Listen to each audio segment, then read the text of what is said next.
नमस्कार. अडीचच्या बातमीपत्रात मी स्नेहा आघरकर आपलं स्वागत करते. सुरुवातीला एक नजर ठळक बातम्यांवर. पेट्रोल 63 पैशांनी तर डिझेल ₹1.06 स्वस्त. नव्या वर्षाच्या आरंभापासून नवे दर लागू.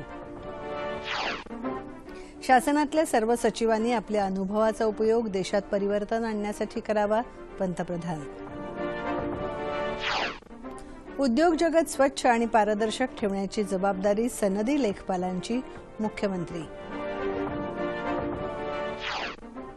दूरदर्शन ॲपचं मुंबईत उद्घाटन. दूरदर्शनच्या 5 आणि आकाशवाणीच्या 2 वाहिन्या मोबाईल आणि लॅपटॉपवर विनाशुल्क पाहता येणार.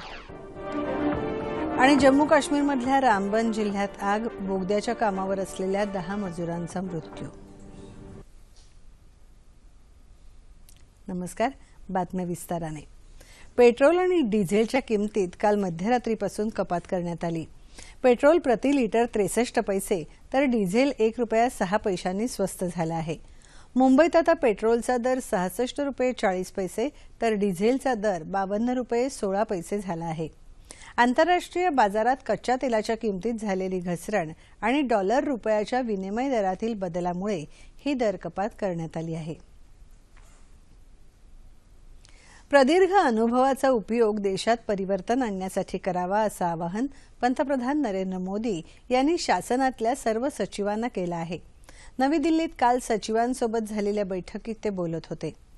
सचिवांनी सुशासन, रोजगार, शिक्षण, आरोग्य, स्वच्छ भारत, शेतकरी कल्याण यासह विविध क्षेत्रांमध्ये व्यापक बदलांसाठी नवे प्रस्ताव द्यावेत असं पंतप्रधानांनी यावेळी सांगितलं. सामान्य नागरिकांचं जीवनमान उंचावण्याकडे आपला कल असावा असंही पंतप्रधान यावेळी म्हणाले. 7व्या वेतन आयोगाच्या शिफारसी लागू करण्यासाठी रेल्वे मंत्रालयाने वित्त मंत्रालयाकडे 32,000 कोटी रुपयांची मागणी केली आहे. रेल्वे मंत्री सुरेश प्रभू यांनी केंद्रीय वित्त मंत्री अरुण जेटली यांना या संदर्भात पत्र लिहून ही मागणी केली आहे. रेल्वेची सध्याची आर्थिक स्थिती 7व्या वेतन आयोगामुळे निर्माण होणारा अतिरिक्त बोजा सहन करण्यासारखी नाही असं या पत्रात म्हटलं आहे.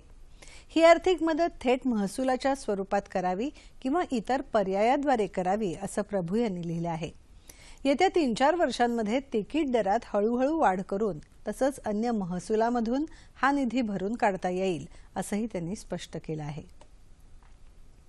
संसदेच्या उपाहारगृहात मिळणाऱ्या खाद्यपदार्थांच्या किमतीवरील अनुदान आजपासून बंद होत असून आता ही उपाहारगृह ना नफा ना तोटा या तत्वावर चालवण्यात येणार आहेत. संसदेतील उपाहारगृहातील खाद्यपदार्थांवर मिळणाऱ्या अनुदानावर अनेक वेळा संसदेत चर्चा झाली होती. तसंच प्रसारमाध्यमांमध्येही टीका होत होती. लोकसभा अध्यक्ष सुमित्रा महाजन यांनी या संदर्भातील आदेश दिल्यानंतर दरात सुधारणा करण्यात आली आहे. आजपासून शाकाहारी थाळीचा दर 18 ऐवजी 30 रुपये होत असून मांसाहारी थाळीचा दर 33 ऐवजी 60 रुपये करण्यात आला आहे. या दरांचा यापुढे वेळोवेळी आढावा घेण्यात येईल. नवी दिल्लीत आजपासून सम विषम वाहन क्रमांक पद्धती अंमलात येत आहे. 1, 3, 5 अशा विषम तारखांना विषम नोंदणी क्रमांक असणारी वाहनं रस्त्यावर धावतील तर 2, 4, 6 अशा सम तारखांना केवळ सम नोंदणी क्रमांकाच्या वाहनांना परवानगी देण्यात आली आहे. सकाळी 8 ते रात्री 8 या काळात ही वाहतूक व्यवस्था लागू राहील. नियमभंगासाठी 2,000 रुपये दंड आकारण्यात येईल. या काळात दिल्ली सरकार 3,000 अतिरिक्त बसेस चालवणार आहे. रस्त्यावरील वाहतूक कोंडी कमी व्हावी तसंच प्रदूषणात घट व्हावी या हेतूने हा निर्णय घेण्यात आला आहे. 2 लाख रुपयांपेक्षा अधिक आर्थिक व्यवहार करण्यासाठी आजपासून पॅन कार्ड अनिवार्य करण्यात आलं आहे. रोख तसंच क्रेडिट आणि डेबिट कार्डाद्वारे होणाऱ्या व्यवहारांसाठी आता पॅन कार्ड सक्तीचं करण्यात आलं आहे. 5 लाख रुपयांपर्यंतच्या स्थावर मालमत्ता खरेदीसाठी पूर्वी पॅन कार्ड अत्यावश्यक होतं. आता ही मर्यादा 10 लाख करण्यात आली आहे. सर्व वस्तू आणि सेवांबाबत हा नवा नियम लागू होत आहे. राज्यातल्या 21 जिल्ह्यातल्या दुष्काळग्रस्तांना कृषी विषयक मदत करण्यासाठी राज्य सरकारने 3,578 कोटी रुपये निधी उपलब्ध करून दिला आहे. याबाबतचा आदेश राज्य शासनाने काल जारी केला. 15,747 गावातल्या दुष्काळग्रस्तांना ही मदत मिळणार आहे. यानुसार पाणी पुरवठा योजनेसाठी 314 कोटी रुपये, जनावरांच्या छावण्यांसाठी 110 कोटी रुपये निधी उपलब्ध करून देण्यात आला आहे। ही मदत 33% जास्त नुकसान झालेल्यांना दिली जावी, तसंच मदतीचं वाटप 2015च्या खरीप हंगामातल्या 7-12च्या पिकांच्या नोंदीच्या आधारे केलं जावं, असं या अध्यादेशात म्हटलं आहे। मात्र हे अनुदान कापूस वगळता इतर कोरडवाहू शेतकऱ्यांना मिळणार आहे। आजपासून 2016 हे वर्ष सुरू झालं। कडूगोड आठवणींची शिदोरी घेऊन आलेलं 2015 हे वर्ष मावळतीला गेलं आणि आशेच्या नव्या किरणांचा नजराणा आणि सोनेरी स्वप्नांच्या झळाळीचे पंख लेवून झेपावण्यासाठी आलेल्या 2016चं मध्यरात्री जगभरात स्वागत करण्यात आलं। जुने जाऊ द्या मरणा लागुनी असं म्हणत नवी उर्मी आणि नव्या आशेनं भारतासह जगभरात 2016 या नव्या वर्षाचं जल्लोषात स्वागत करण्यात आलं। रोषणाईचा झगमगाट, नयनरम्य आतषबाजी, तरुणाईचा सळसळता उत्साह अशा वातावरणात नवीन वर्षाचा प्रारंभ झाला। सर्वात प्रथम न्यूझीलंडमधल्या ऑकलंड इथे नवीन वर्षाची सुरुवात झाली आणि त्यानंतर ऑस्ट्रेलिया तसंच जगभरात नूतन वर्षाचं स्वागत करण्यात आलं। युरोपवर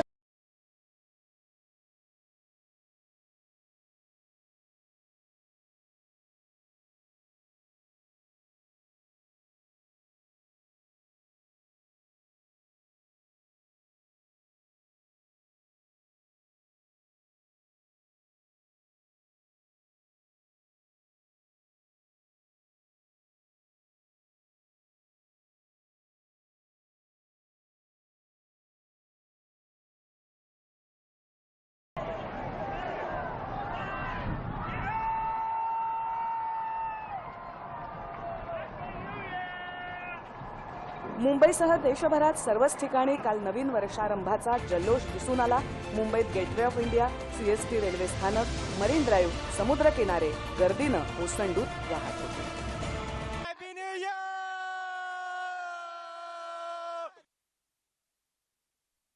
मूल्यांकन आणि कर निर्धारणाव्यतिरिक्त देशातील उद्योग जगत स्वच्छ आणि पारदर्शक ठेवण्याची जबाबदारी सनदी लेखपालांची आहे, असं मुख्यमंत्री देवेंद्र फडणवीस यांनी म्हटलं आहे।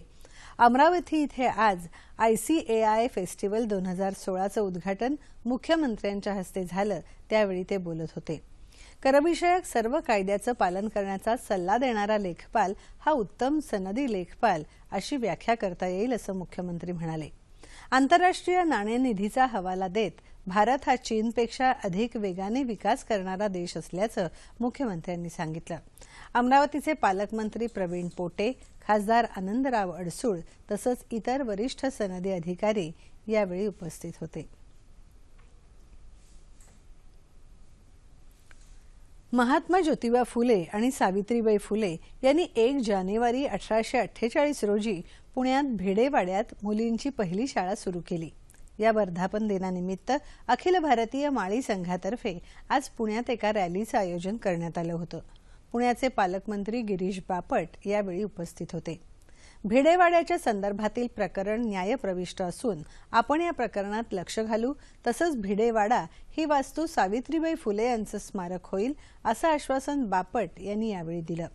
तसंच या स्मारकाचा सर्व खर्च राज्य सरकार करेल, असंही त्यांनी सांगितलं। 1 जानेवारी हा दिवस फुले दाम्पत्य सन्मान दिन म्हणून साजरा करण्यात यावा, फुले दाम्पत्याला मरणोत्तर भारतरत्न देण्यात यावं आणि ओबीसींसाठीच्या सवलतीत आणखी वाढ करण्यात यावी, अशा मागण्या यावेळी अखिल भारतीय माळी महासंघातर्फे करण्यात आल्या। पुण्यातील येरवडा इथल्या मनोरुग्णालयासाठी आवश्यक असणाऱ्या सर्व सोयी सुविधा पुरवण्यात येतील आणि त्यासाठी निधीही उपलब्ध करून देण्यात आला असून गरज भासल्यास आणखी निधीची तरतूद करू, असं सार्वजनिक आरोग्य मंत्री डॉक्टर दीपक सावंत यांनी सांगितलं। पुणे इथे आरोग्य विभागाच्या वरिष्ठ अधिकाऱ्यांच्या आढावा बैठकीदरम्यान काल ते बोलत होते। या बैठकीदरम्यान प्रामुख्याने मलेरिया, डेंग्यू या आजारांची सद्यस्थिती आणि उपाययोजनांबाबत आरोग्य विभागाच्या अधिकाऱ्यांनी सादरीकरण केलं। राज्यात ठाणे, नागपूर, रत्नागिरी आणि पुणे इथे असणाऱ्या मनोरुग्णालयांच्या नूतनीकरणासाठी आणि आधुनिक सोयी सुविधा उपलब्ध करून देण्यासाठी निधीची तरतूद करण्यात आली आहे, असं त्यांनी यावेळी म्हणाले। तसंच पुण्यात मलेरिया, डेंग्यू यांच्या रुग्णसंख्येत मागील वर्षाच्या तुलनेत घट झाली असून यापुढे साथीच्या रोगांचा फैलाव होऊ नये यासाठी योग्य त्या उपाययोजना करण्याच्या सूचना देण्यात आल्याचंही ते म्हणाले. दूरदर्शनच्या डिजिटल टेरेस्ट्रियल ट्रान्समीटर्स मोबाईल ॲपचं आज मुंबईत दूरदर्शन केंद्रात उद्घाटन झालं. या ॲपद्वारे दूरदर्शनच्या 5 वाहिन्या तसंच FM गोल्ड आणि FM रेनबो या 2 आकाशवाणी वाहिन्या वापरता येणार असून ही सुविधा निःशुल्क असणार आहे.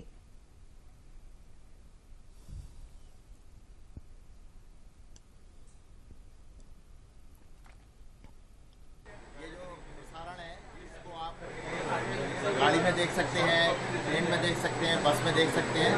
तो ये देश में पहली बार हो रहा है कि बिना किसी खर्चे के, क्योंकि इसके लिए आपको इंटरनेट की भी ज़रूरत नहीं है.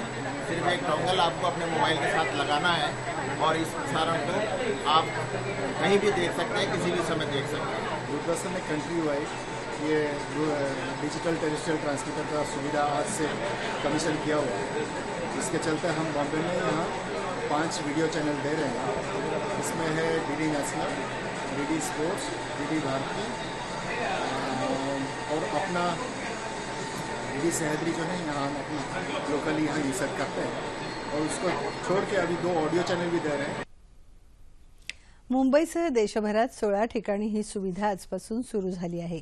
ही सुविधा मोबाईल आणि लॅपटॉपमध्ये विशिष्ट डोंगलद्वारे सकाळी 5:30 ते रात्री 12 वाजेपर्यंत सुरू राहणार आहे. या डोंगलबद्दल अधिक माहितीसाठी ग्राहकांनी 022 249 48752 आणि 249 54383 या दूरध्वनी क्रमांकावर संपर्क साधावा. जम्मू काश्मीरमधल्या रामबन जिल्ह्यात आज लागलेल्या भीषण आगीत 10 जणांचा मृत्यू झाला आहे. रामबन जिल्ह्यातल्या चंदरकोट विभागातल्या तलवास इथे एका बोगद्याचं काम सुरू आहे. या प्रकल्पावर काम करणाऱ्या मजुरांच्या खोल्यांमध्ये लागलेल्या आगीत या मजुरांचा मृत्यू झाल्याचं जम्मूचे पोलीस महासंचालक दानिश राणा यांनी सांगितलं. ही आग शॉक सर्किटमुळे लागल्याचा संशय आहे. या आगीत आणखी 4 जण जखमी झाले असून जखमींना रुग्णालयात दाखल करण्यात आलं आहे. पाकिस्तानी गायक अदनान सामी याला भारतीय नागरिकत्व मंजूर करण्यात आलं असून आजपासून सामी भारतीय नागरिक बनला आहे. गेली अनेक वर्ष भारतात वास्तव्य करणाऱ्या अदनान सामीनं आपल्याला मानवतावादी दृष्टिकोनातून भारताचं नागरिकत्व देण्यात यावं अशी विनंती गेल्या 26 मे रोजी गृह मंत्रालयाला केली होती. या विनंतीनंतर सामीला भारतीय नागरिकत्व मंजूर करण्यात आलं. शेतकरी आत्महत्या रोखण्यासाठी अकोला जिल्हा प्रशासनामार्फत राबवण्यात येणाऱ्या मिशन दिलासा अंतर्गत नवीन वर्षात अकोला जिल्ह्यातील प्रत्येक गाव आत्महत्या मुक्त करण्याचा संकल्प करण्यात आला आहे. अकोल्याचे जिल्हाधिकारी जी श्रीकांत यांनी विशेष ग्रामसभा घेऊन विविध विभागाच्या 869 अधिकाऱ्यांकडे प्रत्येकी एका गावाचं पालकत्व सोपवण्याचा आदेश दिला आहे. या आदेशांतर्गत विशेष ग्रामसभेचा प्रारंभ अकोला जिल्ह्यातील उगवा या गावापासून करण्यात आला. या ग्रामसभेत जिल्हाधिकाऱ्यांच्या हस्ते इंदुताई भाततिलक या आत्महत्याग्रस्त कुटुंबातील महिलेला 1 लाख रुपयांचा धनादेश देण्यात आला.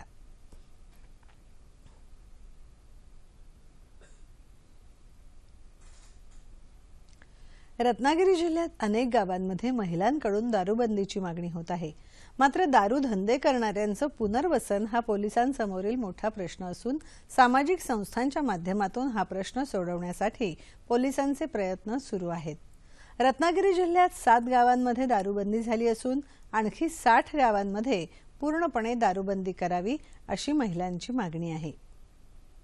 अनेक आमच्याकडे म्हणजे इथे घर आहेत पाटलांची सगळं, तर त्यामुळे दारूधंदे चालू असल्यामुळे चालू होते. त्यामुळे भरपूर म्हणजे असे हाणामारीचे वगैरे हे चालायचे. त्यामुळे आता 100% म्हणजे दारूधंदा बंदच झालेला आहे.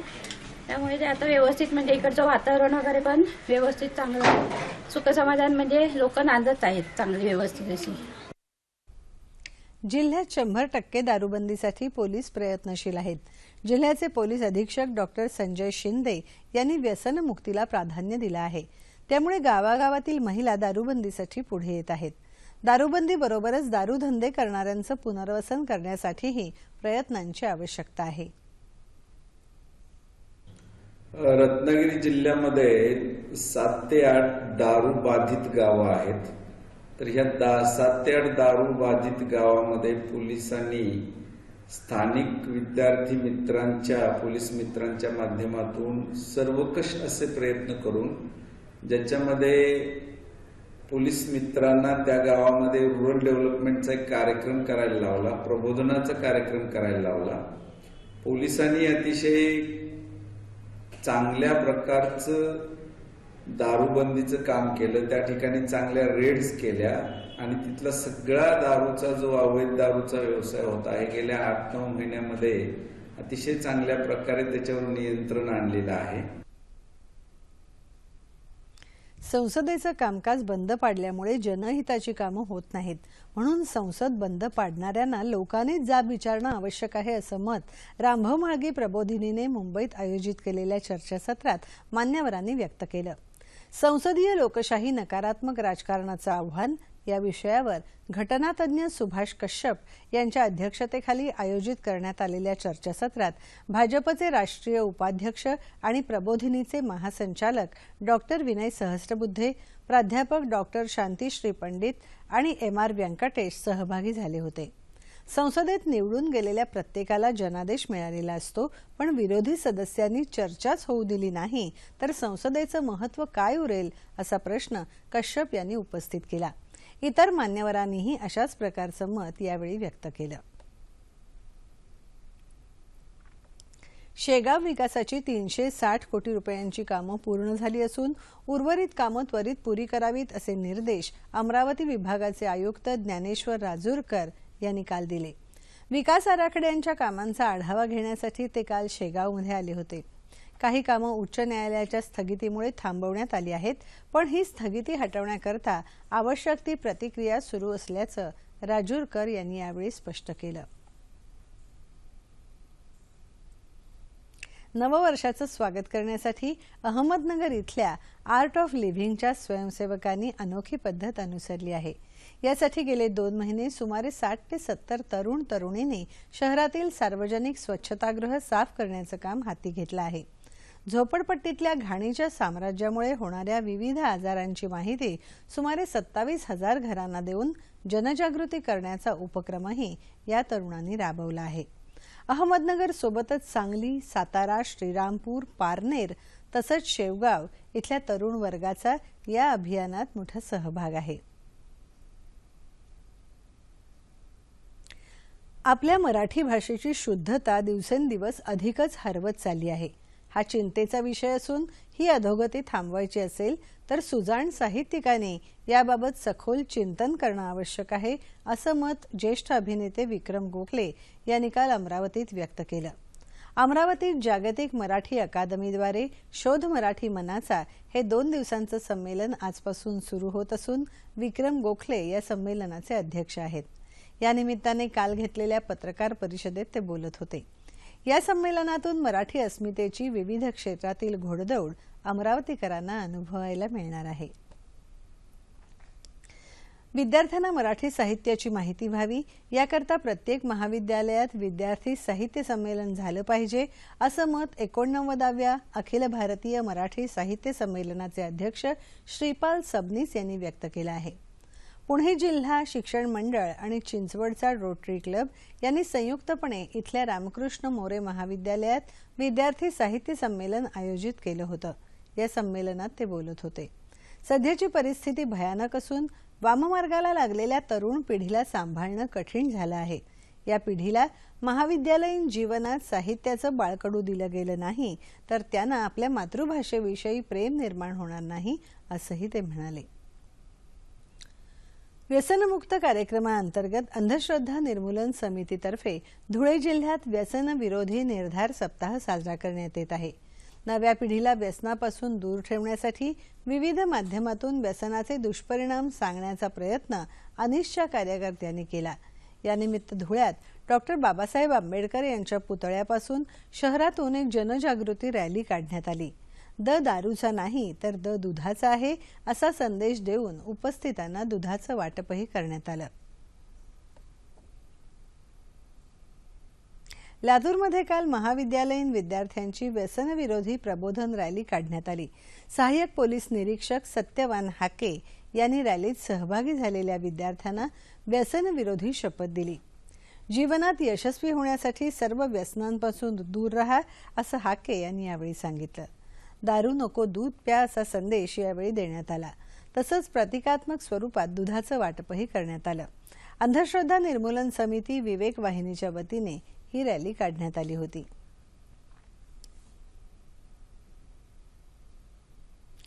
शासनाकडून वृद्ध कलावंत आणि साहित्यिकांना मिळणाऱ्या अनुदानात महागाईचा विचार करता भरीव वाढ करण्यात यावी याकरता लोककलावंत सांस्कृतिक मंचच्या वाशिम शाखेच्या वतीने काल जिल्हाधिकारी कार्यालयावर मोर्चा काढण्यात आला. या अनुदानाकरता असलेली 50 वर्ष वयाची अट शिथिल करण्यात येऊन ती 45 करण्यात यावी. शासनाच्या विविध योजना आणि उपक्रमांची जनजागृती कलावंतांच्या कला पथकामार्फत करण्यात यावी यासह इतर मागण्याही यावेळी करण्यात आल्या. जिल्ह्यातील अनेक लोककलावंत साहित्यिक या मोर्चात सहभागी झाले होते.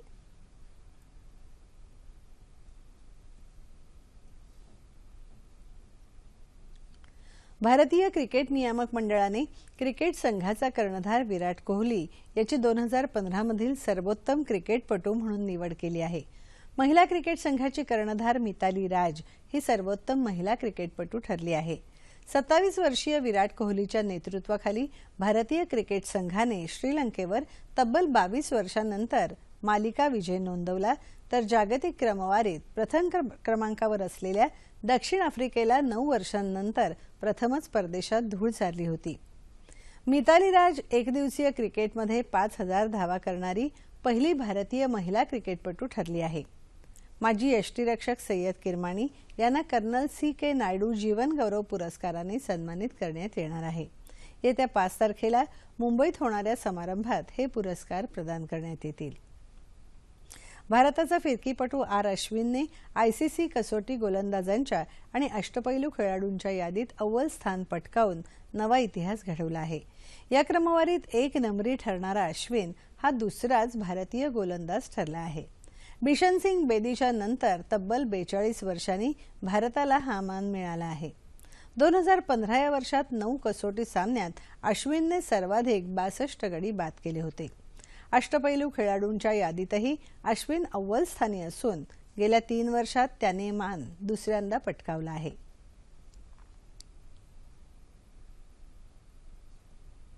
सॅफ फुटबॉल स्पर्धेत भारताने अंतिम फेरीत धडक मारली असून अजिंक्यपदासाठी भारत आणि अफगाणिस्तानात झुंज होईल. उपांत्य फेरीत काल झालेल्या सामन्यात भारताने मालदीवचा 3-2 गोलनी पराभव करून अंतिम फेरी गाठली.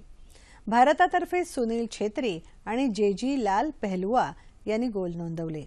दुसऱ्या उपांत्य सामन्यात अफगाणिस्तानने श्रीलंकेवर 5-0 गोलने दणदणीत मात केली. हवामान. येत्या 24 तासात संपूर्ण राज्यभरात हवामान कोरडं राहण्याची शक्यता हवामान खात्याने वर्तवली आहे. ठळक बातम्या पुन्हा एकदा.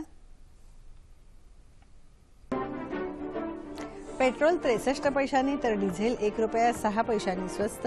नव्या वर्षाच्या आरंभापासून नवे दर लागू. शासनातल्या सर्व सचिवांनी आपल्या अनुभवाचा उपयोग देशात परिवर्तन आणण्यासाठी करावा. पंतप्रधान. उद्योग जगत स्वच्छ आणि पारदर्शक ठेवण्याची जबाबदारी सनदी लेखपालांची. मुख्यमंत्री. दूरदर्शन ॲपचं मुंबईत उद्घाटन. दूरदर्शनच्या 5 आणि आकाशवाणीच्या 2 वाहिन्या मोबाईल आणि लॅपटॉपवर विनाशुल्क पाहता येणार. आणि जम्मू काश्मीरमधल्या रामबन जिल्ह्यात आग. बोगद्याच्या कामावर असलेल्या 10 मजुरांचा मृत्यू. याबरोबरच हे बातमीपत्र संपलं. पुन्हा भेटूया संध्याकाळी 5 वाजता सह्याद्री वाहिनीवर.